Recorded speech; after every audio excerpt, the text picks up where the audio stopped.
installment of Benchmark's webinar series. Appreciate you joining us today, where the subject will be selling your business when the U.S. government is involved in your business. This is primarily going to come down to, I think, two categories.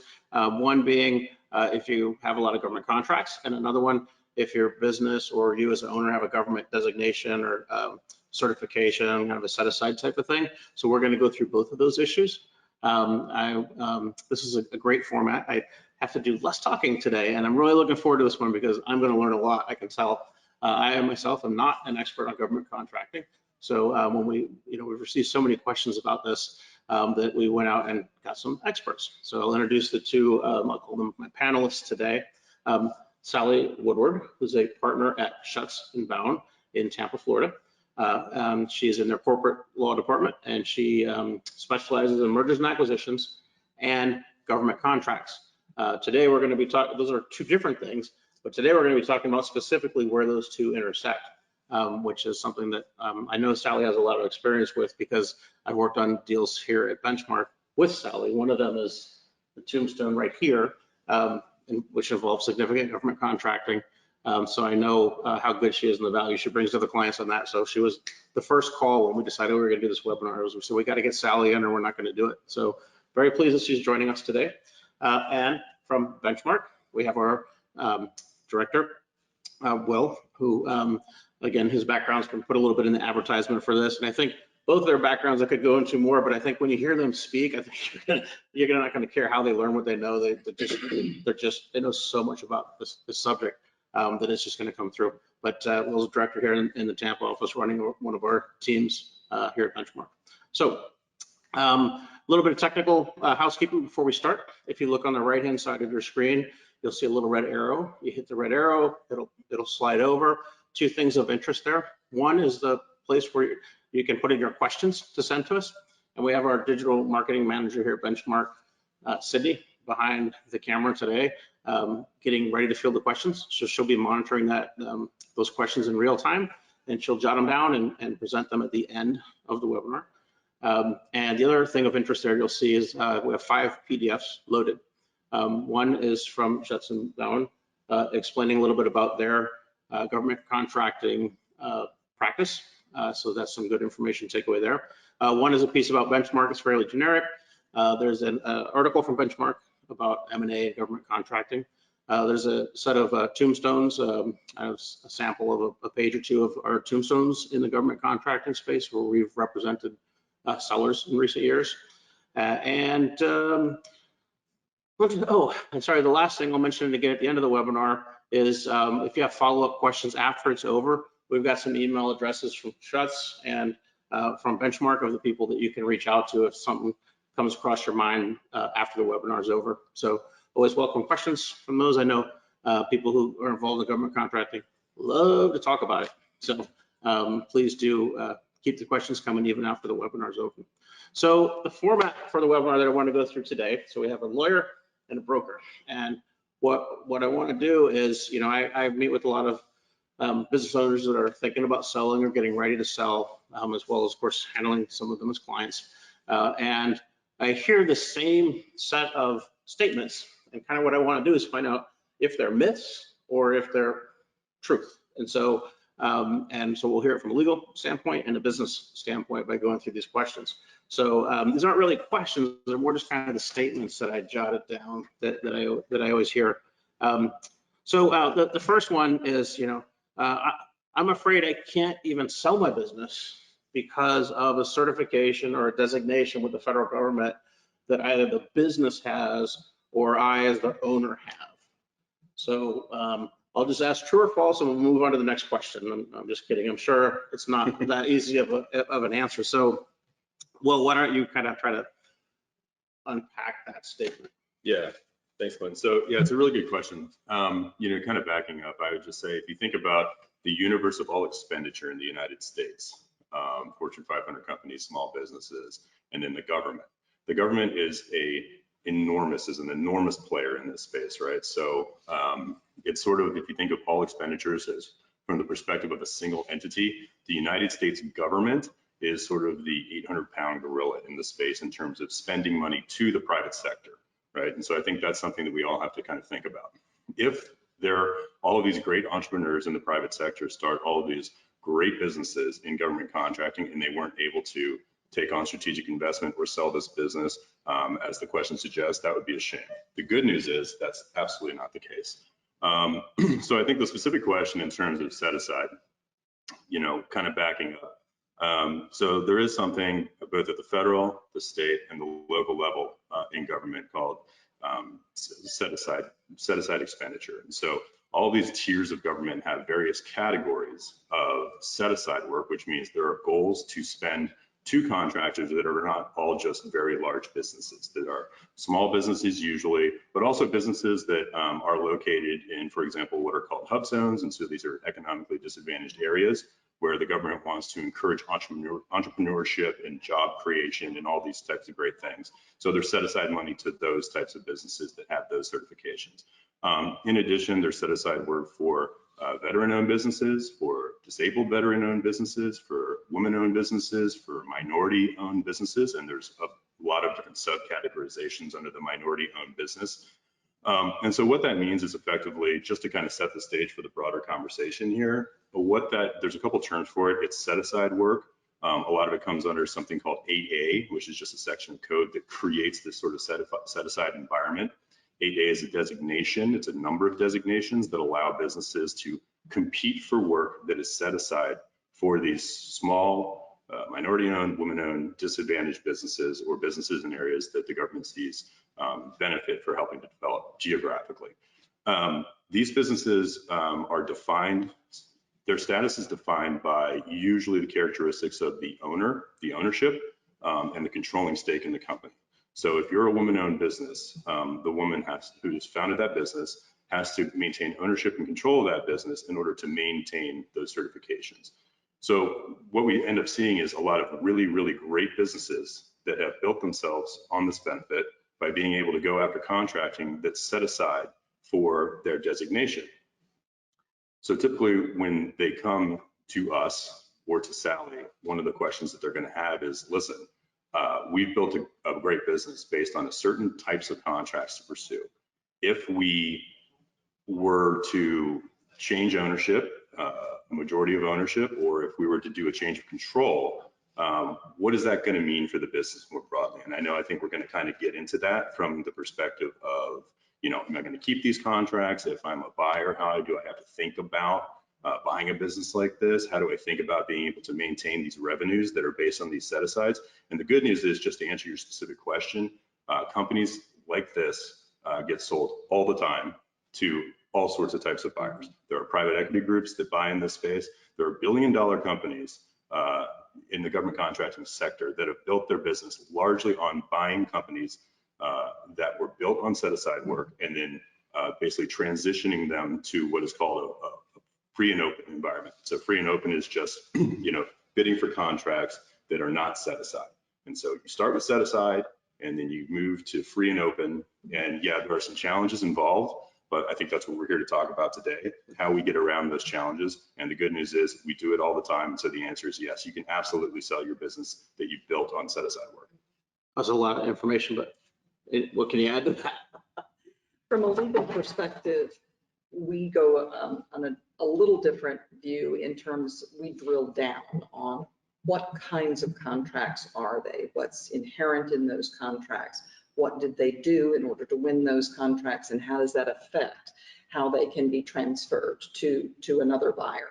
And we work very closely with Benchmark in specific in this instance in order to assure that buyer or the seller that in fact we can give all of the details that would be necessary to address in a sale in order to be able to move that contract in some fashion to another person. Okay. So there's that contract. So that's really what it comes down to. And that was kind of the second thing I was going to say. I said, well, look, sure, I can sell the business, but I'm going to lose all my contracts. So when there's a sale, do you lose all the contracts? No.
They didn't need to just slot her in those, but she purposefully moved her business. What most of our small government contractors don't realize is they've already positioned themselves. They just now need to take advantage of it. We just finished a sale of another government contractor wherein they had a mix of both full and open and set-asides. And what had happened is through their life cycle, they started out with set-asides. They proved themselves. They developed phenomenal government customer relationships. And as a result, they were no longer slotted for just, okay, you'll fill a set-aside for us. You'll make sure that we've lived up to what we're supposed to do. They now see them as an individually viable business that can run in full and open and win, and they have. So they need to take advantage of customer relationships. Those are critical. Total aside, customer relationships are critical in being able to transfer contracts over. That's the thing I was going to ask about. Yes, your ability to go to your government customer and talk to them about what's getting ready to happen to your business, whether it's a stock sale or interest sale or an asset sale, you need to be able to talk with them about what's going to happen and convince them that they're going to be able to get the same performance or product that they had gotten before. The longer you've been with certain of your customers, the more you've been able to develop relationships with them, the better able you are going to be to work with them and have them gain the trust. They will have gained the trust from you that, yes, indeed, they've told me it's going to continue, and it will. I didn't want to interrupt you, but that kind of gets us into the other aspect of how do I sell it from not just a positioning business perspective, but how do I sell a business? What are the ways? I mentioned stock or interest sales and asset sales. For a government customer, what's usually the preferable method is to go with a stock or interest sale. The reasoning is the entity stays intact, the same individuals who were performing the work before and the same assets that they were using all move with them. And there is a difference in how the contracts will view that sale. Assets, that means you break down everything you own and you're selling each of those assets. The contracts are just one of those assets. That might incur a novation. And I know that we have talked before about what helps in getting a business sold. While purchasing assets is sometimes preferable to a buyer, it's not preferable to a seller in terms of government contracting because it's much easier to move contracts over under an asset sale.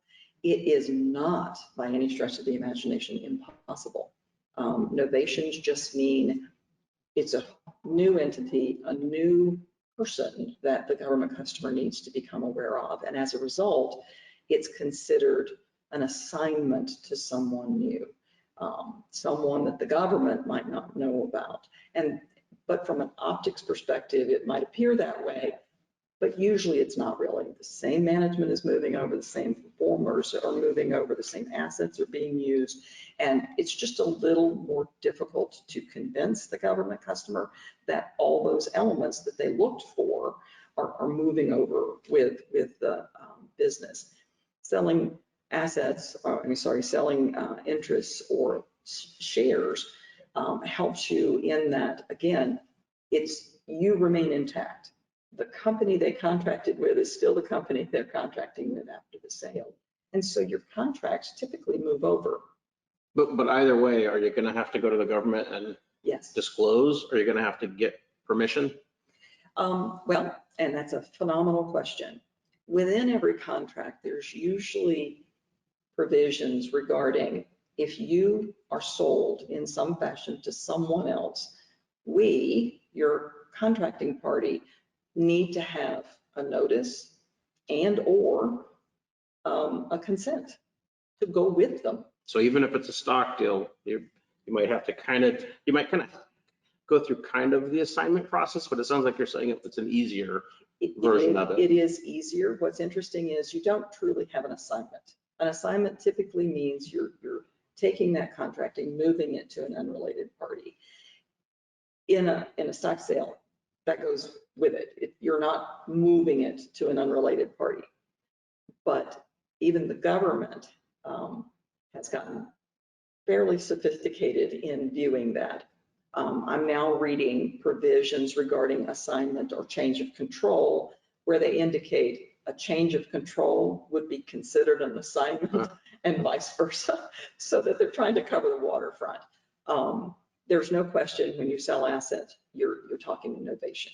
And again, that's just a more complicated process. It's certainly not something you can't overcome. People do it all the time. Whether it's a prime or a sub, it doesn't matter. You can move things over. But when you're talking stock or interest sale, it just makes it a little easier. Most of them, whether you're a sub or you're a prime, you're going to need to give notice of a change of control. Some of them are silent, but most of them say, if it's not the same people we're used to, you need to let us know. But that's typically just a notice. Again, they've gotten a little more sophisticated in that some of the contracts are being written such that if there's just a change of control, they still have the right to consent because they need to have some confirmation, but it's not the same as the novation process. After the fact, when you have a change of control, you do have an obligation to notify the government customer that that has happened, because you don't want to do a bait and switch. It's like, hey, we're contracting with Clint. That's wonderful. But then you find out Clint's no longer really the owner that Sally is. So you want to make sure that your government customer, you maintain those relationships for the potential buyer. Okay, so that's kind of the next thing, the question or the statement I hear. This one's actually more of a question. What about foreign buyers? Are foreign buyers completely off the table if I have government contracts or set aside? Tough, that's a tough one, I know. So nothing's ever off the table. No. You can always be creative. Foreign buyers obviously do introduce some additional sort of questions to dispatch with. The one sort of big one, I think, or one big one that comes up is just sort of national security interest for a lot of contractors that are dealing with the government. So there is something called CFIUS, so the Committee for Foreign Investment in the U.S., which is effectively sort of a review that the federal government will do against any foreign ownership, a change of ownership to foreign entities for contractors that are working not just with the federal government, but for any companies that are seen as sort of critical to the national interest. So we've seen some deals. Port authorities, I think. Yeah, Port Authority fell apart. It was determined that Dubai wouldn't have been a great owner for that, right? And then we saw some Chinese investment in oil in the United States. But those are big deals. Does this affect small deals? It does. Well, so there is effectively an obligation to report and to undergo this review if you're going to take foreign ownership. And so, one thing to think through is effectively like, who are those foreign owners? Well, there's a couple of things, right? So what countries are looking to buy into your company, right? So we can all imagine that there are certain countries that we are friendly with and certain countries that we would probably take a more jaundiced eye. And so that's the first level. The other is what's the amount of investment being made? Is there really going to be any effective change of control? That's a big one. Your deals are going to be subject to that type of oversight. And then kind of, what do you do for the government? Obviously, if you're sort of an intelligence contractor, extricating data coming off of satellites, you're probably going to want to remain USF for the most part. Now, it can be done. I mean, we've had Five Eyes countries. Sort of Five Eyes is sort of a network of English-speaking countries that work together and share intelligence data, for example. And there have been some pretty sensitive assets purchased in the United States by Australian, British, and recently Canadian companies, but they undergo very rigorous review, and they're oftentimes put behind something called a proxy board, which is basically the information goes into the proxy board and only filters out a very small amount to the new ownership, usually top and bottom line, and not a whole lot in between. So you have to think about all of these things. I think for smaller companies, deals tend to get done a little bit easier simply because of their size. And I think if you're if you're not sort of directly touching some of the more sensitive or strategic assets, then, the deals can get done. I mean, for the most part, if you look at a deal and take a common sense approach to whether or not this is going to be something that triggers sensitivities or not, for the most part, the deals can get done through foreign ownership based on that common sense approach. I think to put some finer points on it, the CFIUS filing is ostensibly voluntary, but the worst consequence is that after the fact, the government, it comes up on their radar for some reason, and they can make you unwind the transaction.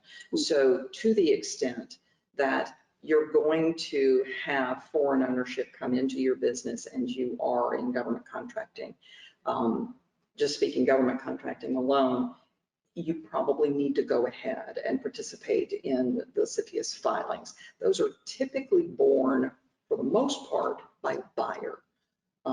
But there are many aspects that the seller has to provide information so that the government knows not only who's buying, but what are you buying and how sensitive is that to us.